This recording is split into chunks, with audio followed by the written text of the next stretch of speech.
Di dalam surat Al-Baqarah, walaupun ini terkait dengan perkara perang ya, tapi di sini berlaku sebenarnya ayat ini umum, syai'an.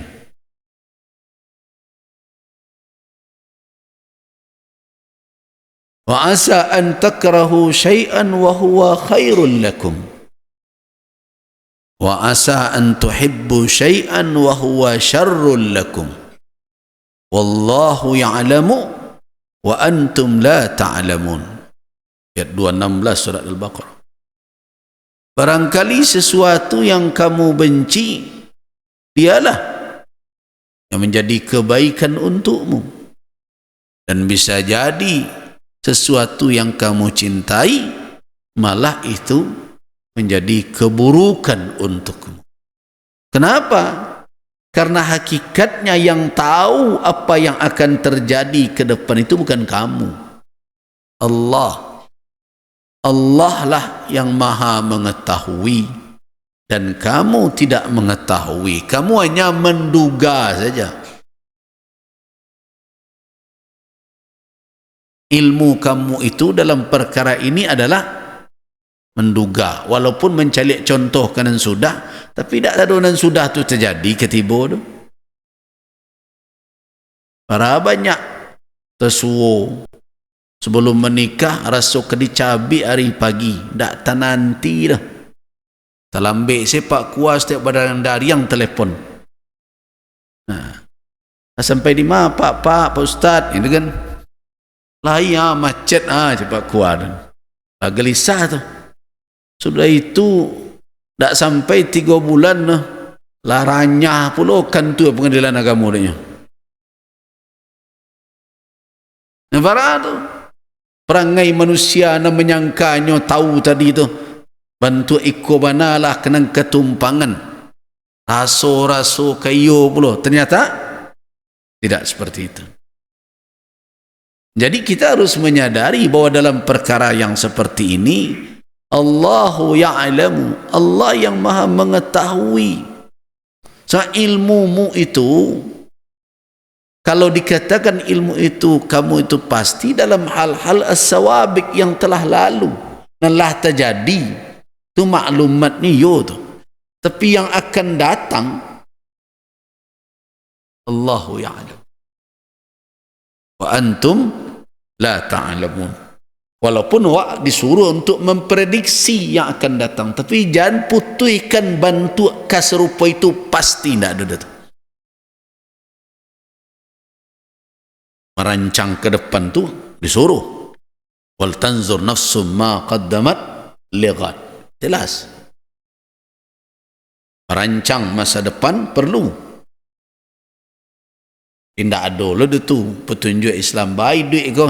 Duit kau manyui salah. Cuma dibaun tuang. Tidak bisa begitu. Orang Islam tidak begitu. Orang Islam tu punya rancangan masa depan. Tetapi apa bedanya antara kita dengan orang yang tidak beriman? Kita merancang masa depan, kita tidak lupa bahwa apapun yang kita rencanakan, wa ma tasyauna, apa saja yang kamu kehendaki tidak akan terwujud illa ayyasha Allah, kecuali kalau Allah mengkehendaki itu terjadi. Nah, itu bedanya. Di situ urusan merancangnya dengan rapi, tertata, langkah-langkah strategis harus dibuat, itu sama harus. Kalau tidak pandai itu boleh awak tidak beraja kan non muslim bagi ba'a merancang ke depan tu, tidak masalah dalam hal itu.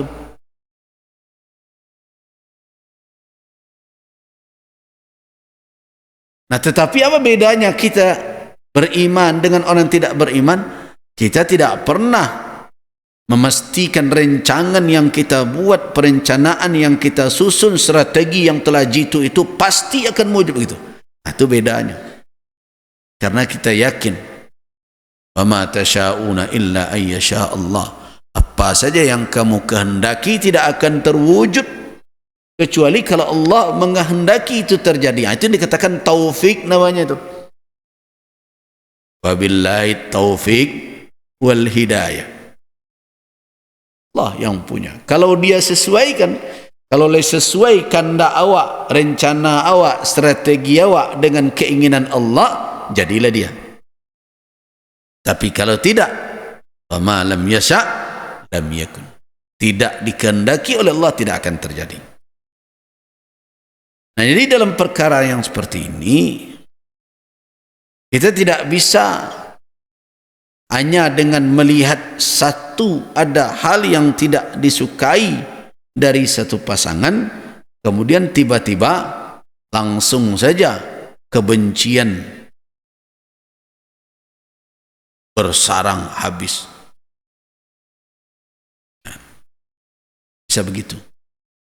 Itu makanya diingatkan oleh Nabi SAW dalam hadis, la yafraq, jangan sampai seorang mukmin, mukmin di sini adalah suami, jangan sampai membenci istrinya, walaupun dia benci, tidak suka dengan sebagian perangainya, cukup ke perangainya itu tidak ketuju, elok, tapi dianya jangan. Yang diingatkan oleh Rasul sallallahu alaihi wasallam, la yafraq mu'minun mu'minatan, jangan sampai seorang suami mukmin membenci, timbul kebencian kepada seorang wanita mukminah, yaitu istrinya, in kariha, sekalipun dia tidak menyukai suatu perangai dari istrinya, dengan catatan radhiya, padahal dia suka minha akhar, perangai yang lain. Ya, ambil saya contoh,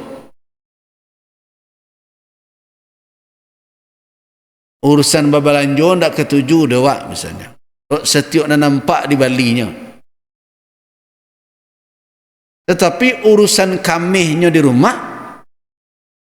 nah, ajan sampainya yang dibenci, perangai saja tak ketuju. Jadi jaleh fa'izuhunna. Kembali kita ke ayat tadi kan, wallati takhafuna nusuzahunna, dan wanita-wanita yang kamu khawatirkan kedurhakaan mereka, fa'idhuhunna, nasihati mereka, peringatkan mereka. Nah, supaya mau'izah itu tapik sasaran, ketidaksukaan bukan kepada personalnya, tapi kaparangainya saja. Hendak parangainya ni ko ndak ketujuan lain, ketuju sadonya, tapi kaurang kebencian itu melekat. Itu tidak proporsional nama kecil orang kini. Nah, ini adalah nasihat dalam berumah tangga. Fa'idhuhunna. Nah, supaya nasihat itu bisa efektif, pelajari penyebabnya yang tiga tadi. Oh, dari mana asal kok serupa ko perangainya kok? Nah, kalau awak nan salah pilih, Sunan Rumi itu, tak bisanya salah itu salah diri surang. Kemudian bisa jadi ini pengaruh apa? Awak nak menjalankan tugas Assalamualaikum, melakukan tugas qiwamah, lanjut dia lagi, dilindungi, tapi banasihat tidak. Nah, perlu ini mungkin faktornya.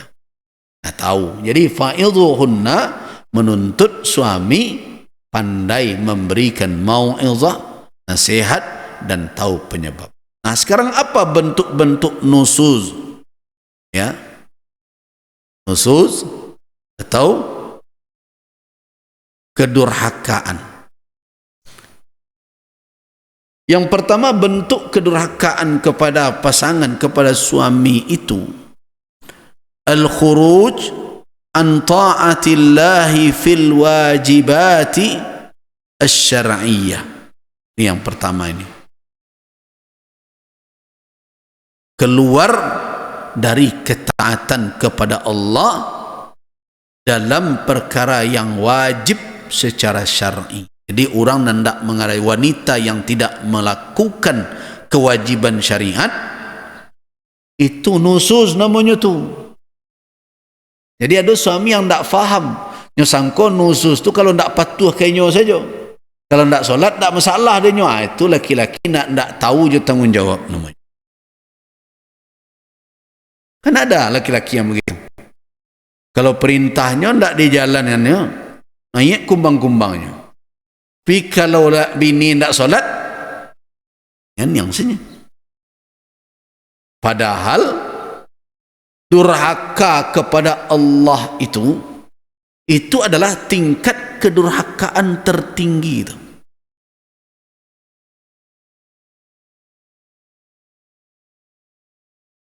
Jadi jangan dikatakan bahwa wanita ambo patuh kau dambo, tapi durhaka ke Allah. Apakah itu termasuk wanita yang nusuz? Ya. Nah, nanti ujungnya kalau tidak mau dinasihati baru macam laki-laki disuruh untuk memisahkan istri itu.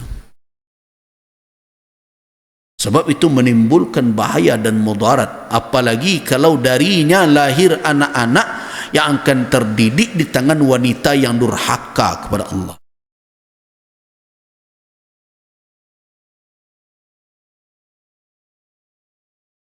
Jadi makna hafizat, wanita itu menjaga dirinya, apa maknanya? Hafizat ka fi nafsiha, apa maknanya? Dia taati Allah dahulu. Bahkan ketaatan kepada suami pun berkait dengan ketaatan kepada Allah. Tidak ada taat kepada suami kalau dalam ketaatan itu mendurhaka kepada Allah Azza wa Jalla. Ada itu.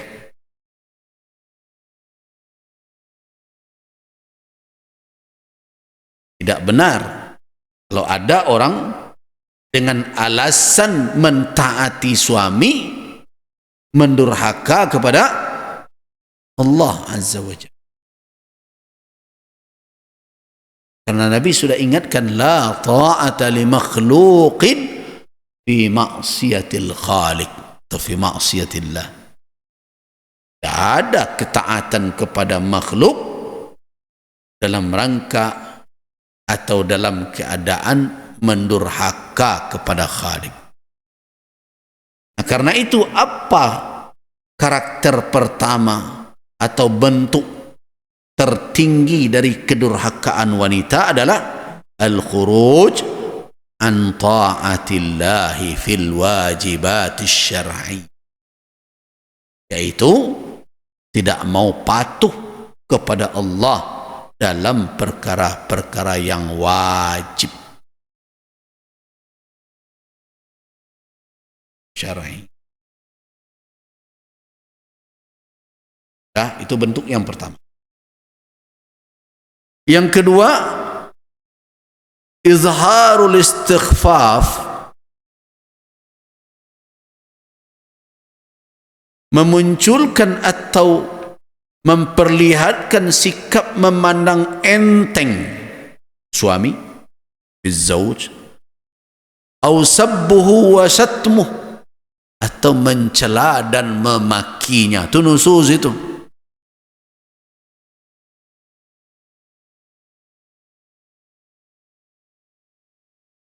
Laki apa kon? Nusuz. Mandang enteng suami.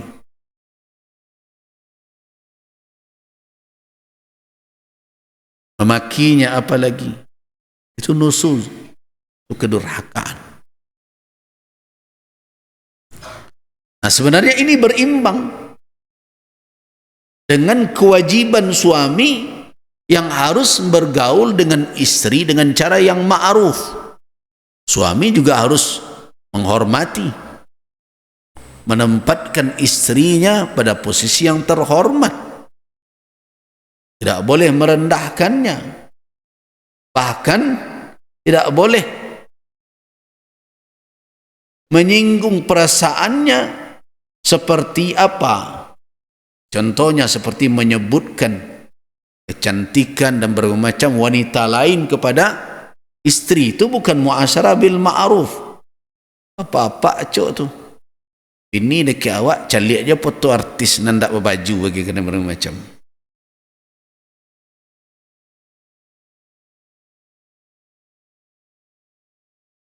Itu ya. Sebenarnya perintah itu keduanya. Tapi ketika kita berbicara tentang nusus seorang istri, muncul di sini bentuk nusus kedurhakaan itu izharul istighfaf. Menampilkan sikap memandang enteng dia, atau sabbuh, atau mencelanya, atau satmuh, atau memakinya. Itu nusul, itu kedurhakaan. Kemudian yang ketiga, man'uhu minal jima'i wal mubasharah biduni udhrin masyru'.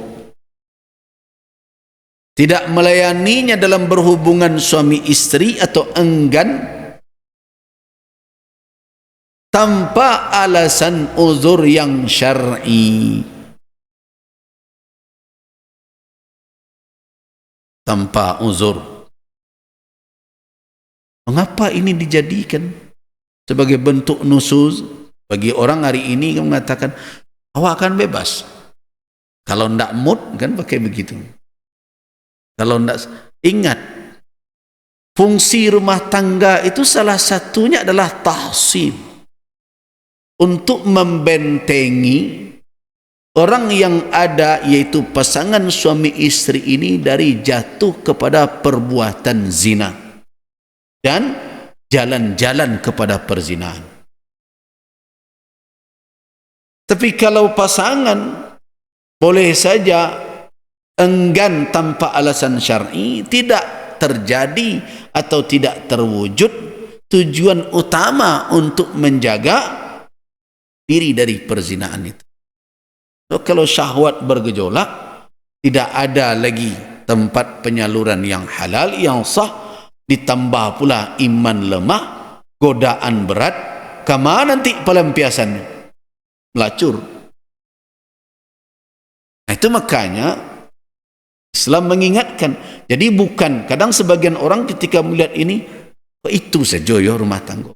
Itu penting, tapi bukan satu-satunya sebagai peran dan fungsi rumah tangga. Tapi kenapa Islam juga memperhatikan hal itu? Karena manusia ini diciptakan oleh Allah. Allah Maha tahu dengan terkibat. Ibarat membuat adonan, ingredientnya Allah tahu tuh. Ada syahwat di dalamnya, ada nafsu di dalamnya.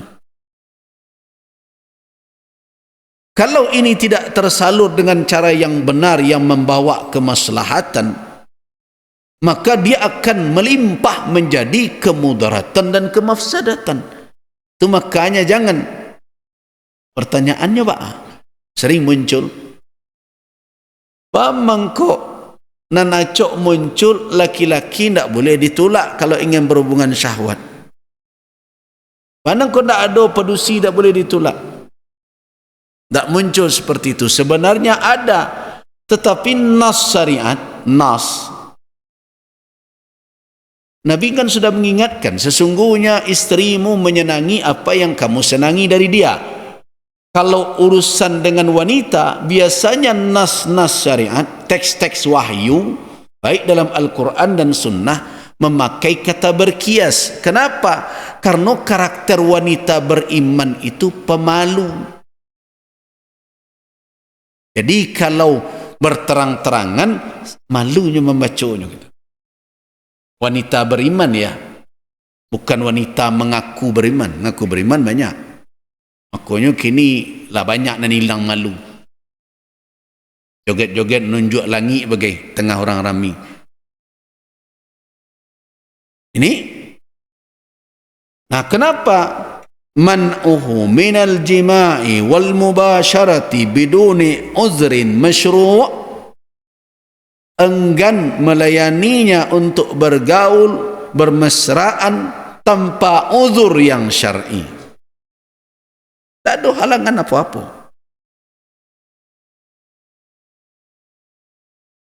Karena itulah makanya di dalam Islam hubungan suami istri itu dinilai ibadah. Wa fi bid'i ahadikum sadaqah, kata Nabi. Ibadah. Tetapi kalau ada uzur, tentu lain masalah. Tidak boleh terjadi penganiayaan, pemaksaan atau melanggar ketentuan syarak.